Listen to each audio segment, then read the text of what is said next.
Hello बच्चों, चलिए प्रश्न पढ़ते हैं। प्रश्न दिया है तिलचट्टे के मुख के किस भाग की तुलना हमारी जीभ से की जा सकती है।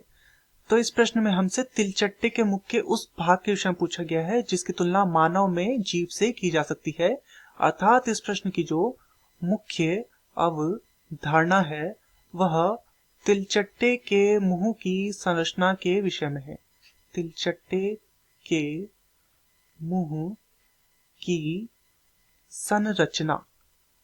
तो तिलचट्टे के मुंह की संरचना के विषय में हमें समझना है कि उसके मुख का कौन सा भाग है जिसकी तुलना मानव की जीभ से की जा सकती है। तो चलिए तिलचट्टे के मुंह की संरचना देखते हैं। तिलचट्टे के मुंह में होता है एक तो लेब्रम नामक संरचना, जिसे इसका ऊपरी होंठ माना जा सकता है। ऊपरी होंठ। इसके अतिरिक्त इसके मुंह में होती है मैंडिबल्स। मैंडिबल्स नामक संरचना होती है। ये एक जोड़ी होते हैं, एक जोड़ी। तथा इसके मुंह में होती है मैक्सिला नामक संरचना। मैक्सिला, ये भी एक जोड़ी होते हैं, एक जोड़ी। इन दोनों का कार्य काटने का होता है, काटने का कार्य। इसके अतिरिक्त इसके मुख में होती है लेबियम नाम की संरचना। लेबियम, ये जो लेबियम होते हैं इसे इसका निचला होंठ माना जा सकता है।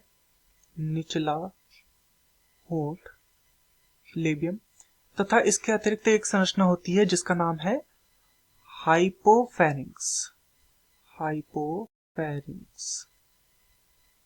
हाइपोफैरिंक्स। ये जो हाइपोफैरिंक्स संरचना है इसकी तुलना की जाती है मानव में जीभ से। अब क्यों की जाती है? क्योंकि यह एक गुहा में स्थित होते हैं। गुहा में स्थित संरचना है। जैसे मानव की जो जीभ होती है वो एक गुहा में स्थित संरचना है, उसी प्रकार से हाइपोफैरिंक्स भी तिलचट्टे में गुहा में स्थित संरचना है, इसलिए इसकी तुलना मानव में जीभ से की जाती है। तो प्रश्न में हमसे पूछा गया था तिलचट्टे के मुख के किस भाग की तुलना हमारी जीभ से की जा सकती है। तो हाइपोफैरिंक्स की तुलना मानव की जीभ से की जा सकती है। मैं आशा करता हूँ आपकी यह समझ में आया होगा। धन्यवाद।